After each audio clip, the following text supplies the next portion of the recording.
All right, so next up we have chapter 12 in the Raven book, which is on genetics. And so this one is going to be a little bit of a challenge to do without a board to write on and kind of show you guys some things, but we're going to do the best we can, and I think we'll be able to get through it okay. So, kind of going back again and looking at some history of sort of how we got to know what we know about the world of genetics, going back before the time of Gregor Mendel. Okay, so Gregor Mendel was the guy that we associate with studying pea plants and looking at Punnett squares and those kinds of things to figure out characteristics.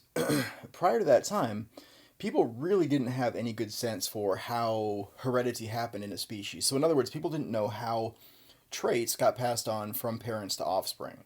There were actually some really bizarre ideas. At the time, there was an idea called blending inheritance, where people thought that when two parents reproduced, the offspring were just literally like a mixing together of the two parents that created the offspring, which, logically, first off, it wasn't empirical, so they never observed this happening, so we kind of, have a lot of doubt just for that reason. But I guess more logically, if every time parents reproduced, they created an average of themselves and the offspring, after a few generations, everybody in the population should start looking pretty similar, right? So, thing is, it doesn't work that way. So we know that blending inheritance isn't really a thing.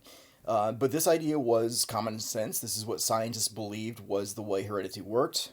Darwin actually worked under the assumption of blending inheritance, which I suppose, fortunately for him, was good that he sort of had some pretty good other ideas that this idea really didn't hinder his work too much. But this common sense idea really was fairly flawed, I guess, to say the least. All right, so we're going to skip some slides here. Just going to kind of blow through that and review some terminology. All right, so the first time I want to talk about here is genes. All right, and we've talked about genes a lot so far in the semester. We've said that genes are the information in the DNA that tells the body how to produce a given trait, and specifically how it does that is by coding for the instructions on how to make proteins. All right, so genes, like we've said before, are recipes to make proteins, and those proteins then are what define our various traits. On a chromosome, then, a locus is the position of a gene on a chromosome. All right, so genes are smaller than chromosomes. Typically, a chromosome will have a few hundred, if not a few thousand genes on it. So every chromosome then has to have different locations on it where the genes essentially exist or where they live. And those locations are called loci. Now, loci is plural and locus then is singular. Alleles we've talked about before as well. Alleles are just different versions of the same gene. So just like you can have different versions of a recipe to make chicken noodle soup or whatever, there are different versions of recipes to make genes for eye color or for your hairline or for various other kinds of traits, hemoglobin structure, any sort of trait you want to think about. There are, at least for most traits, genes that will help define those traits. So if we go back to previous chapters, then we can start relating some terminology that we've talked about in different chapters, like homologous chromosomes. So because we get our homologous chromosomes from two different parents, we know that the alleles on those chromosomes don't necessarily have to be the same. The genes are the same, but the versions of those genes, or the alleles, don't necessarily have to be the same. So for example, again, if you have let's see if we can kind of make this more relatable to the recipe idea. If we have two cookbooks, and we know that each cookbook has a recipe in it for chicken noodle soup, as long as those two cookbooks aren't exactly identical, as long as they aren't like photocopies of each other, then there's a really good chance that the exact versions of the recipes for chicken noodle soup will be different between those two. Same thing holds true for chromosomes, right? If you have chromosome 9, we've talked about before, chromosome 9 is the chromosome which possesses the gene for blood type, ABO blood type. Two parents that are unrelated that produce offspring very likely are going to have different alleles that they pass on, and so therefore we're talking about homologous chromosomes then in the offspring. And then we have these two other terms here we can introduce in this chapter, homozygous and heterozygous, which of all the chapters that we cover in Principles 1, I feel like this is the one where there is frequently the most misunderstanding. Right? People have heard the terms homozygous and heterozygous, and they've done Punnett squares, but they don't always really fully understand the idea behind it. Some people do, great. They had some awesome experience in high school. They had some really good teachers back then, and they've got it down. But a lot of people have been sort of shown some of this stuff almost as if it was like a parlor trick or something. And so the teachers were just trying to get some interest, and they're talking about traits, and they're doing Punnett squares, and it's sort of like cool little puzzle to work out, but they don't really always understand why they're doing these things the way they are. So the first two terms I really want to define for the first time in this chapter are homozygous and heterozygous. If an individual is homozygous for a given trait, what that means is they have two of the same allele. Now, typically, when we talk about very simple dominant recessive relationships, we might say a homozygous individual has a, big A, or little a, or big B, little b. So the two alleles match. They're the same versions of the genes they inherited from those parents. So both parents gave a little b, therefore the genotype of the offspring is little b. They're homozygous recessive in that case, would be the terminology. On the other hand, if the offspring inherited different alleles from each of the two parents, we say they are heterozygous for that trait. So if one parent gave a big B and the other parent gave a little b in their gametes, then the genotype of the offspring is big B, little b, and they're heterozygous for that trait. All right, so this very simple example here of chromosome and tomato plants where we have these first two genes that this individual is homozygous for. So these two alleles are the same. So this individual is homozygous for that trait. Same thing here, homozygous for the second trait, which is plant height. But the third gene, in this case, for this individual is heterozygous because there are two different versions of that trait, which is fruit shape. So two different alleles, two different versions. We say they're heterozygous for that particular fruit shape gene. All right, so we're going to kind of skip over Mendel's sort of selection of organisms here and kind of get to this, right? So Gregor Mendel was an Austrian monk living in the hills of Austria, oddly enough, back in the middle part of the 1800s. And so as a monk living in the hills of Austria back in the middle part of the 1800s, there were only so many things you could do. And one of the things you were allowed to do was to study nature, because the logic went, nature was the work of the hand of God. And hey, if you're a monk, what better thing to study than the work of the hand of God? So that's what Gregor Mendel chose to do. Now, he chose pea plants because of a lot of just really practical reasons that we don't really need to go into. But what he eventually did was he figured out that for some traits in these pea plants, plain old common variety garden pea plants, there were traits that came in two different versions. All right, so the example that we're going to work through a little bit is flower color. And in pea plants, there are two different options for flower color. There's a purple flower and a white flower. Phenotype. Phenotype is physical appearance, right? Whereas genotype is the actual combination of alleles you possess. So what Mendel did first was he created what he called true breeding strains for each trait. Now, a true breeding strain is a plant that always produces the same trait over and over and over and over again if it's bred to itself. So first off, this only applies to plants because plants, a lot of them can breed with themselves.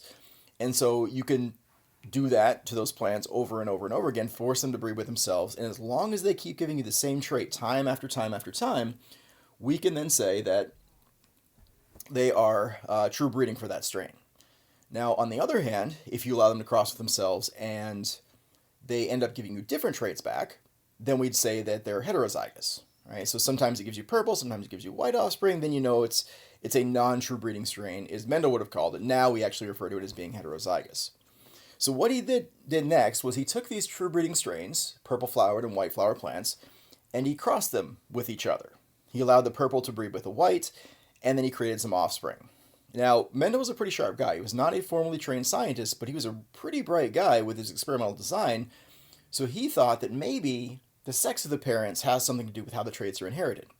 So if you kind of follow through this for a second here, he would take a true breeding male plant and cross that to a true breeding female plant. So maybe if the male was true breeding purple and the female was true breeding white, he would do that cross, and then he would do the opposite. So he would take male true breeding white and cross that to female true breeding purple and see if there was any sort of difference in the offspring based on the sex of the two parents doing the different crosses. Right? So that's what a reciprocal cross is. He sort of switched up the traits and the parent's sex to see if that affected how the traits were inherited. The next thing he did was he took the hybrid offspring. Right? So the first generation, the true breeding strains that we talked about before, was his parental generation, or what he called his P generation. The second generation, the hybrids of the true breeding purple and true breeding white, are called the F1 generation. Now, when Mendel crossed those P generation plants, the true breeding ones, he got the exact same thing back every single time in the offspring. Every single true breeding purple and white flower crossed plants gave back purple flowered offspring. So what he would then do is take those offspring and let them self-fertilize and produce what's called an F2 generation. And then he would count how many offspring were showing up for each trait. And from that, he would try to see if he could work out any sort of a mathematical relationship to see how these traits were actually inherited. All right, so this is a little bit more on Mendel's work here. Number one, Mendel only chose traits that came in two variations. So either purple or white for flowers, either yellow or green for seeds, either yellow or green for pea pods, either tall or short for plant height. There were actually 7 different traits that he chose, and every single one of those traits came with 2 variants. So he kept it simple. And for the most part, he only studied one trait at a time. So he didn't try to do all 7 traits with both options all at once, because that would be a horribly complex problem to work out. He would look at just flower color, or just seed color, or just flower position, or just plant height, or whatever. He would look at these traits individually with their 2 options to see how they were inherited. So this is kind of what I was saying a second ago. There were 7 different traits, and each trait came in 2 variants. So this is what he crossed. So purple and white flowers, yellow versus green seeds, round versus wrinkled seed textures, green versus yellow pods, inflated versus constricted or sort of wrinkly pods. Flower position, axial and terminal is a little bit more. Axial means it's along the stem more versus terminal, where the flower's at the tips of the stem. And then plant height, which is pretty self-explanatory. But what he found out in the F2 generation, right? So remember, P generation is the true breeding strains. The F1 generation is the result of that hybridization. The F2 generation is the hybrids they're crossing with themselves. What he found out was that in that F2 generation, there was always right around a 3-to-1 ratio, or roughly 75% one trait, 25% the other trait. So 3-to-1 ratio. 3/4 are one trait, and 1/4 is the other trait. And so, he had to do a fair amount of counting here. We're looking at 8,000 P's and, 6,000 different P's here. And there's, a lot of counting and a lot of work here. But the more counting he did, the closer those ratios got to that roughly 3-to-1 ratio. And that's sort of a famous and kind of important ratio in Mendelian genetics, is the 3-to-1 ratio. All right, so again, those true breeding strain crossed hybrids are going to be crossed with themselves, and they're going to create an F2 generation. Now, in those F1 hybrids, the trait that showed up 100% of the time was the one that Mendel called the dominant trait. And the one that showed up only again in the F2 generation was called the recessive trait. So I always like to clarify this a little bit, because there's a lot of misconceptions out there about what dominant and recessive really means. Dominant and recessive has absolutely nothing to do with how common it is in the population. It has nothing to do with relative abundance. Definitely doesn't have anything to do with how common it is, doesn't have anything to do with how beneficial it is. All dominant means is you just need one allele and you get that trait. If a trait is recessive, you need 2 copies of that trait, or 2 copies of the allele to get that trait. So you have to have little a to get the little a trait.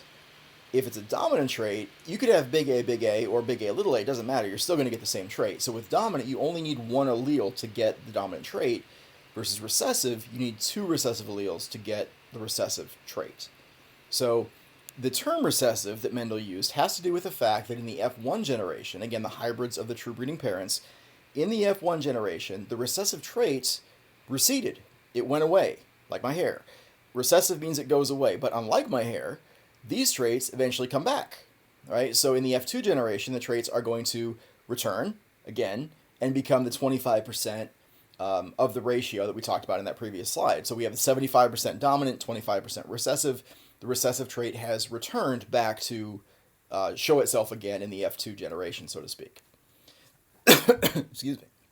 The other thing that's really important here is being able to breathe without coughing. Sorry.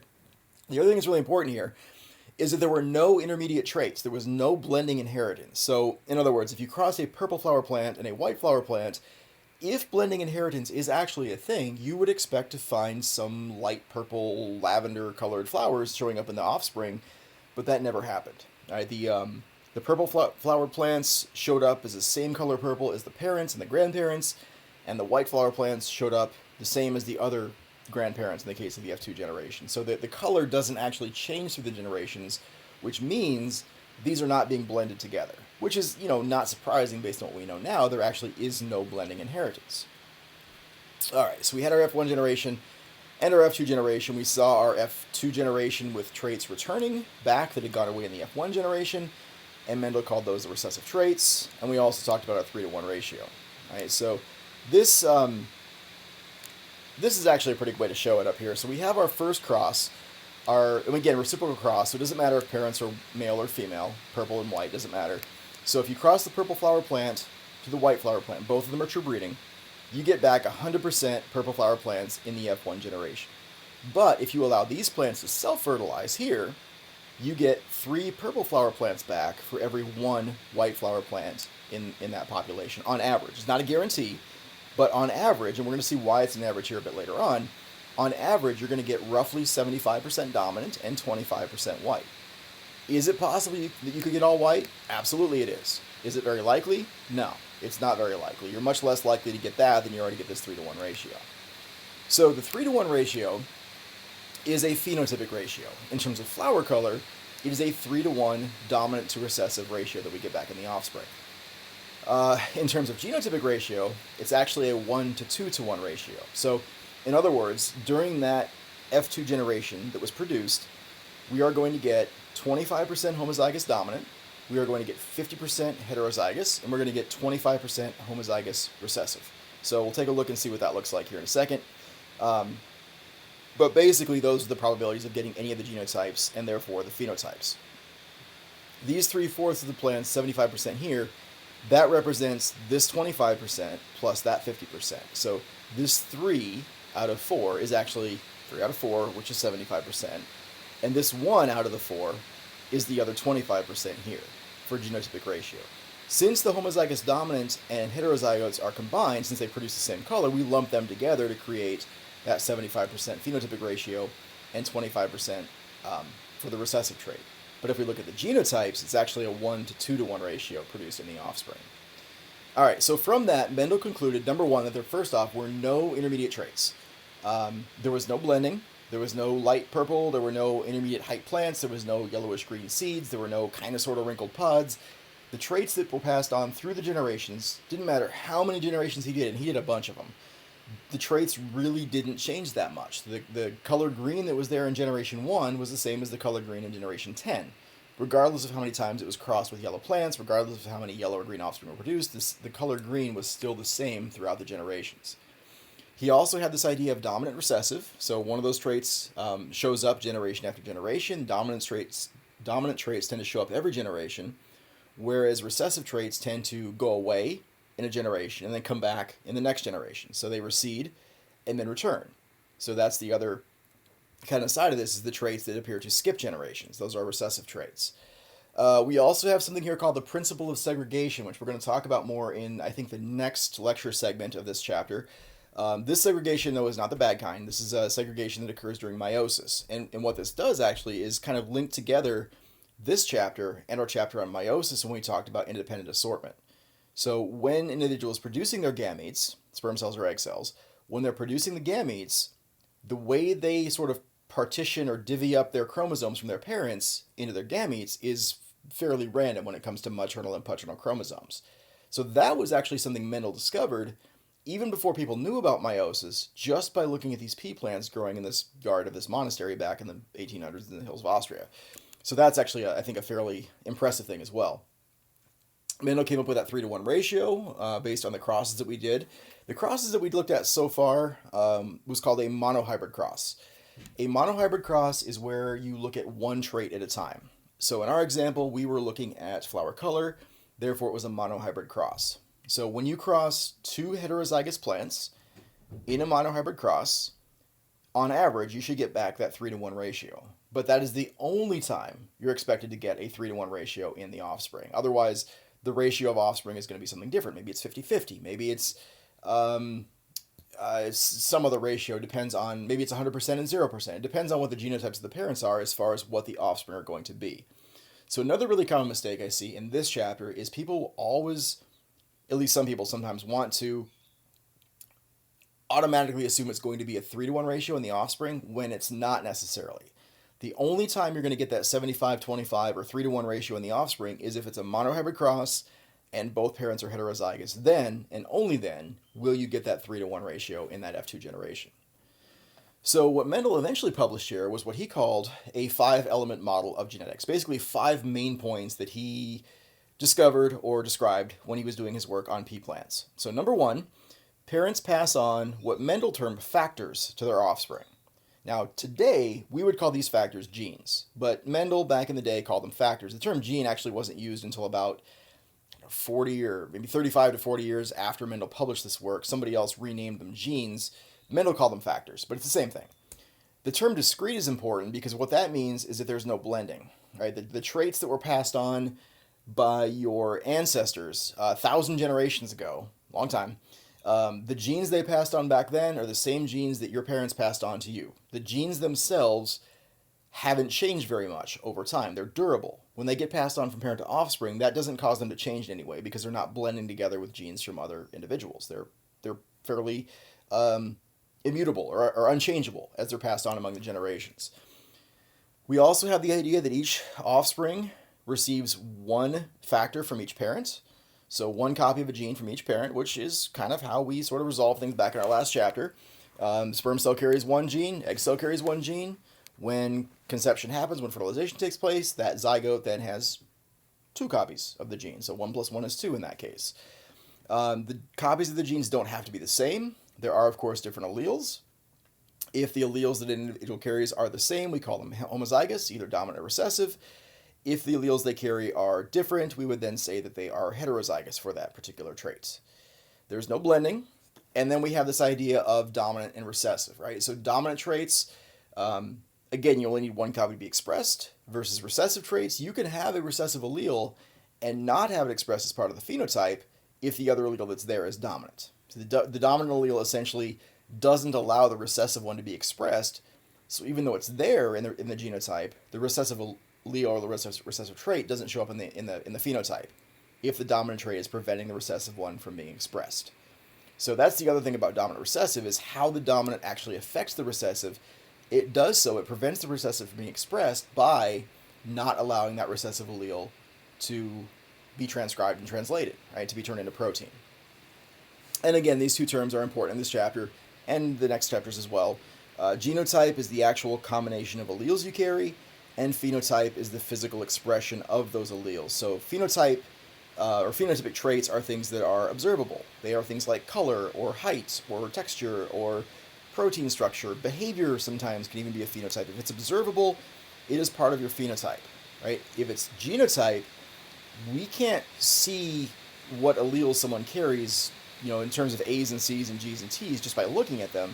All we can see is the physical appearance those alleles cause them to have. So the genotype is something which, in part, determines the phenotype, but it's also not the only thing that determines phenotype, which we'll talk about that a bit more in an upcoming section as well.